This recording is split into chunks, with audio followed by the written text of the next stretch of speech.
IT Askar ji study YouTube channel में आप सभी का बहुत बहुत स्वागत है। और IT first year electrician theory का कुछ इंपॉर्टेंट क्वेश्चन है जो सीबीटी कंप्यूटर बेस्ड एग्ज़ाम के लिए बहुत इंपॉर्टेंट है, आईटी एग्ज़ाम 2023 के लिए। यदि आप भी एग्ज़ाम देने वाले हैं जुलाई में तो आप लोग इस वीडियो के एंड तक बने रहिएगा। इलेक्ट्रीशियन थ्योरी फर्स्ट ईयर के छात्रों के लिए इंपॉर्टेंट क्वेश्चन है। ये टेस्ट 3 है, इसके पहले वाला आप टेस्ट सीरीज नहीं देखे हैं तो आपको चैनल को प्लेलिस्ट में जाना पड़ेगा। ठीक है, चलिए हम लोग क्वेश्चन की ओर चलते हैं, देखते हैं क्या क्वेश्चन आपसे पूछ रखा है। और चैनल पर नए हो तो सब्सक्राइब जरूर कर लीजिएगा, अगला वीडियो अपडेट हो तो आपको मिलता रहे आईटीआई के रिगार्डिंग। क्वेश्चन आपसे पूछ रखा है, निम्नलिखित में से अग्निरोधक को उपयोग करने का सही क्रम क्या है। देखिए, ये जो अग्निरोधक को उपयोग करने का जो सही क्रम है, इसमें से 4 ऑप्शन है, आप लोग ऑप्शन पढ़िए और राइट आंसर बताइए। जैसे अग्निशामक यंत्र जो होता है, अग्निरोधक, अग्नि को रोकने के लिए जो यंत्र उपयोग किया जाता है, आप लोगों ने भी देखा होगा अग्निशामक यंत्र।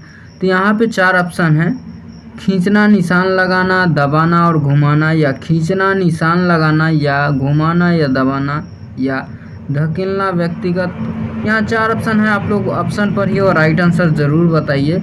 आप सभी को बता दें, जो अग्निरोधक को उपयोग करने का जो सही क्रम होता है वो क्या होता है। तो सबसे पहले हम इसको खींचते हैं, वो का निशान लगाते हैं, उसके बाद हमें दबाना पड़ता है और दबा करके हम घुमाएंगे।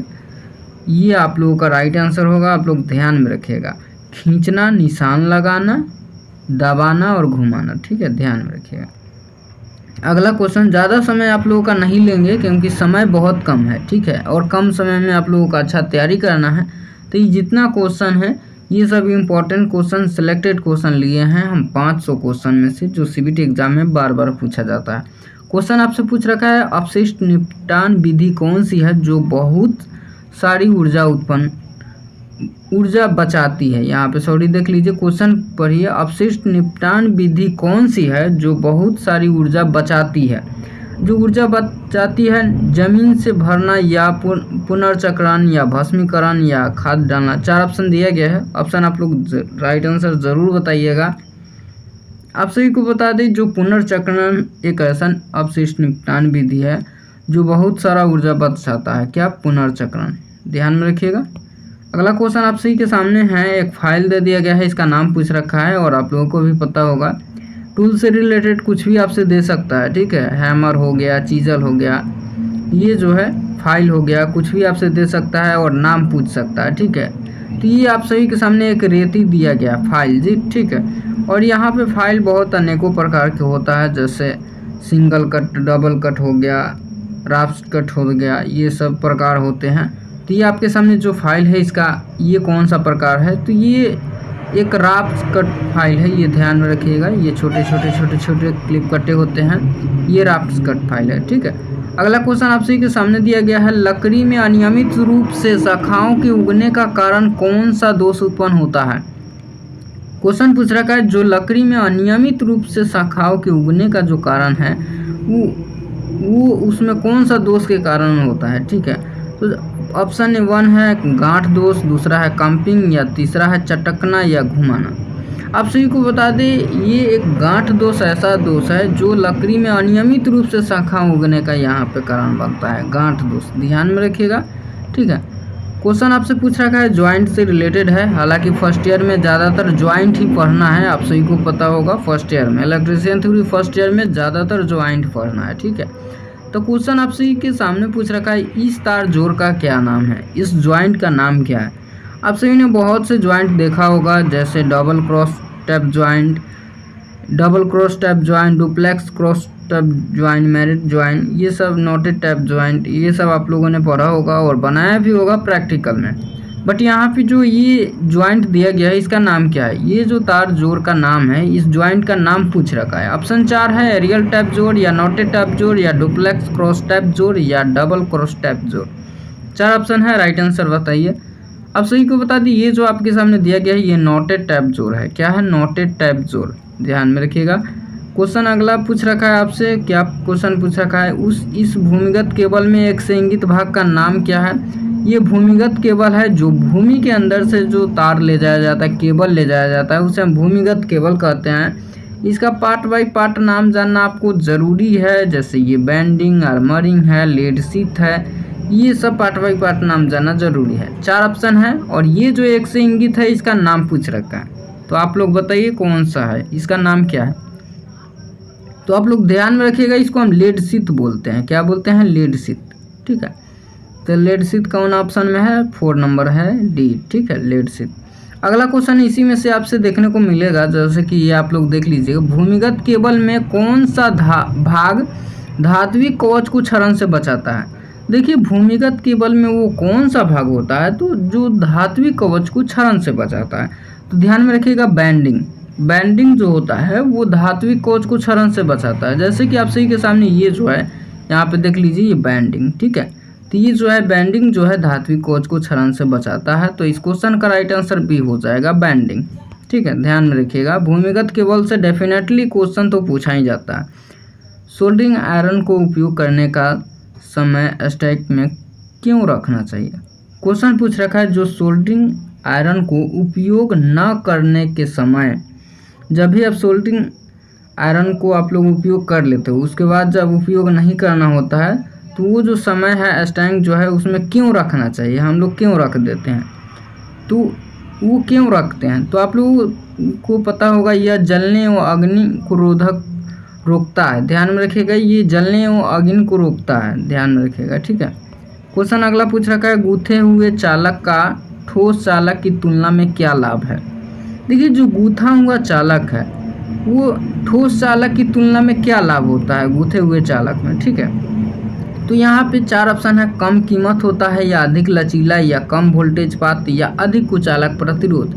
तो देखिए आप सभी को बता दें जो गूथे हुए चालक में ठोस चालक की तुलना में क्या लाभ है, तो आप सभी को बता दें क्या लाभ होता है, तो ये अधिक लचीला होता है। ठीक है, ध्यान में रखेगा, ये अधिक लचीला होता है, यही इसका लाभ है। अगला क्वेश्चन पूछ रखा अर्धचालक पदार्थ कौन सा है, यूरेका, एबोनाइट, या मैग्नीज, या जर्मेनियम। कौन है अर्धचालक पदार्थ, आप सही बताइए ज़रूर। तो जर्मेनियम अर्धचालक पदार्थ है, ध्यान में रखिएगा। ठीक है, जर्मेनियम अर्धचालक पदार्थ है। अगला क्वेश्चन है यदि 3 प्रतिरोध R1, R2 और R3 समांतर परिपथ में जुड़े हो तो कुल प्रतिरोध ज्ञात कीजिए। यहाँ पे 4 ऑप्शन है, ये जो है समांतर क्रम में ये जोड़ा जा रहा है। ठीक है, क्या है, समांतर क्रम में 3 प्रतिरोध है R1, R2, R3, ये समांतर में है, तो इसका जो परिपथ में जुड़े तो कुल प्रतिरोध यहाँ पे ज्ञात किए। तो आप सभी ने जो सूत्र भी पढ़ा होगा, इसका जो फार्मूला होता है ये आप लोगों ने पढ़ा होगा। ठीक है, जो समांतर क्रम में पूछता है तो RT बराबर हो जाता है, क्या होता है 1/1/R1 प्लस 1/R2 प्लस 1/... ऐसे ही चला जाता है। ठीक है, तो ये जो है ऑप्शन की इसमें है, तो देख लीजिए ये ऑप्शन है आप लोगों का समांतर क्रम। और यही श्रेणी क्रम में पूछता है तो RT बराबर होता है R1 plus R2 plus R3, ऐसे ही होता है। ठीक है, ध्यान में रखिएगा। तो इस क्वेश्चन का राइट आंसर ये हो जाएगा, ये जो है ये समांतर क्रम में पूछा है। अगला क्वेश्चन है रेसिस्टेंस से रिलेटेड कलर कोड आपको याद होना बहुत ज़रूरी है, और इसी यहाँ पे पूछ रखा है रंगकूट विधि के द्वारा प्रतिरोध का मान पूछ रखा है। ठीक है, रेसिस्टेंस का वैल्यू आपसे पूछ लेगा, जैसे कि 3 से 4 कलर आपको दे दिया जाएगा। ठीक है, और उसके बाद आपसे वैल्यू पूछ लिया जाएगा ये जो है कितने ओम का प्रतिरोध है। ठीक है, ये रेसिस्टेंस आपसे पूछ लिया जाएगा। तो देखिए ये आपके सामने यहाँ पे रेड है, ब्लू है, यहाँ पे ग्रीन है, और सिल्वर भी यहाँ पे दिया गया है। ठीक है, तो सिल्वर के लिए हम लोग क्या करते हैं, ±10% हम लोग सिल्वर के लिए लेते हैं, और गोल्डन के लिए ±5% लेते हैं। देखिए कलर कोड आपको जानना बहुत ज़रूरी है, ऐसे कलर कोड जो होता है वो आपको याद करना होगा। ठीक है, उसका ट्रिक भी है, जैसे बैड बॉय, रोए, ग्रेट बॉय, ये सब जैसे बैजान यहाँ फिनाल। तो आप सभी को बता दी ये जो है कलर कोड याद करने का कुछ ट्रिक है, हालांकि हम एक वीडियो में बताए हुए हैं। ठीक है, वो ट्रिक आप लोग जान लोगे तो बहुत जल्द आसानी से याद हो जाएगा। तो देखिए रेड है, ठीक है, तो रेड के लिए जो क्रम होता है वो कितना होता है ये आप लोग यहाँ पे ध्यान दीजिए। तो रेड के लिए बैड बॉय रोए, तो देखिए 3 आता है तो यहाँ पे 2 आ जाएगा, और मल्टीप्लाई यहाँ पे ऐसे मल्टीप्लाई नहीं होता है, यहाँ पे उसके बाद यहाँ पे ब्लू आ जाता है, ठीक है। तो ब्लू के लिए यहाँ पे 6, और उसके बाद यहाँ पे 3 नंबर में जो दिया गया है उसके बाद मल्टीप्लाई हम लोग करते हैं 10 के 2 पावर, यहाँ पे ऑरेंज है तो ऑरेंज के लिए कितना होता है 4, तो उससे 1 हम लोग अतिक्रमण करते हैं तो 3 हो जाएगा। और यहाँ पे क्या है सिल्वर, तो सिल्वर के लिए ±10% हम लोग कर देते हैं। ये आप लोग ध्यान में रखिएगा, ये क्वेश्चन का राइट आंसर हो जाएगा, ठीक है। इसी में एक और क्वेश्चन आपसे हम देंगे, आगे और भी मिलेगा। प्रतिरोधकता का क्या इकाई है, पूछ रखा है प्रतिरोधकता की इकाई क्या होगी। 4 ऑप्शन है, ओम प्रति सेमी, ओम प्रति सेमी स्क्वायर, या ओम मीटर, या ओम प्रति मीटर। प्रतिरोधकता की इकाई क्या होगी, 4 ऑप्शन है, तो ओम मीटर होता है, ध्यान में रखिएगा ओम मीटर, ठीक है। अगला क्वेश्चन है, रंगकूट विधि के द्वारा प्रतिरोध का मान बताइए। रंगकूट विधि के द्वारा प्रतिरोध का मान आपसे पूछा जा रहा है, कौन होगा। रंगकूट विधि के द्वारा प्रतिरोध का मान क्या होगा। 4 ऑप्शन है, सेम उसी तरीके से है, रेड है, ग्रीन है, और यहाँ पे देख लीजिए येलो है, उसके बाद में है गोल्डन है, ठीक है।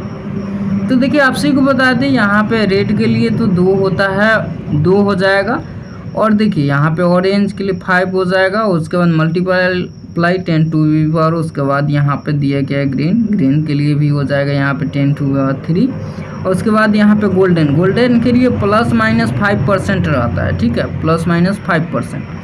तो इस क्वेश्चन का राइट आंसर सी हो जाएगा, ठीक है, ये देख लीजिए।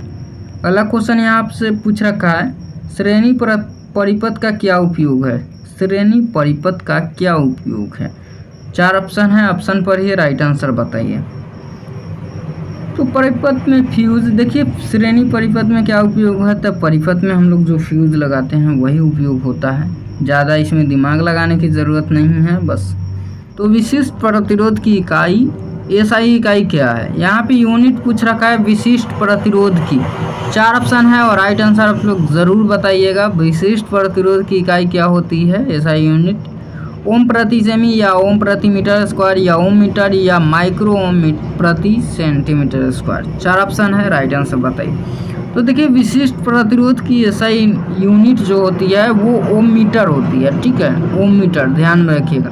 अगला क्वेश्चन है, एक खुले सर्किट में प्रतिरोध का मान क्या होता है। एक खुला हुआ सर्किट में प्रतिरोध का मान क्या होता है, तो अनंत हो जाएगा, ध्यान में रखिएगा। क्या होगा, अनंत होगा। बहुत से स्टूडेंट शून्य मार देते हैं तो ये गलत हो जाता है, ठीक है। खुले हुए सर्किट में प्रतिरोध का मान अनंत होता है। अगला क्वेश्चन आपसे के सामने क्या पूछ रखा है, यहाँ पे देख लीजिए, लाइट डिपेंडेंट रजिस्टर का प्रतिरोध क्या होगा यदि प्रकाश की तीव्रता बढ़ा दी जाए। तो देखिए यदि आप प्रकाश की तीव्रता बढ़ा दोगे तो लाइट डिपेंडेंट रजिस्टर का जो प्रतिरोध है वो घट जाएगा, ठीक है। क्या होगा, घट जाएगा, ध्यान में रखिएगा। तो चलिए आपका ज़्यादा समय नहीं लेंगे और इसी तरीके से जो टेस्ट 1 जो सीरीज है, टेस्ट सीरीज चलाते रहेंगे। और ये टेस्ट 3 था और इसके 4 भी बहुत जल्द आने वाला है। तो आप लोग चैनल को प्लेलिस्ट में जा करके देख सकते हैं, इसके पहले वाला वीडियो भी। और चैनल पर नया हो तो सब्सक्राइब ज़रूर कर लीजिएगा, अगला वीडियो अपडेट हो तो आपको समय समय पर मिलता रहे। और कोई भी ITI के रिगार्डिंग अपडेट होता है तो हम आपको समय समय पर देते रहते हैं। तो आपका ज़्यादा समय नहीं लेंगे, मिलते हैं नेक्स्ट वीडियो में। वीडियो अंत देखने के लिए आपका बहुत बहुत धन्यवाद।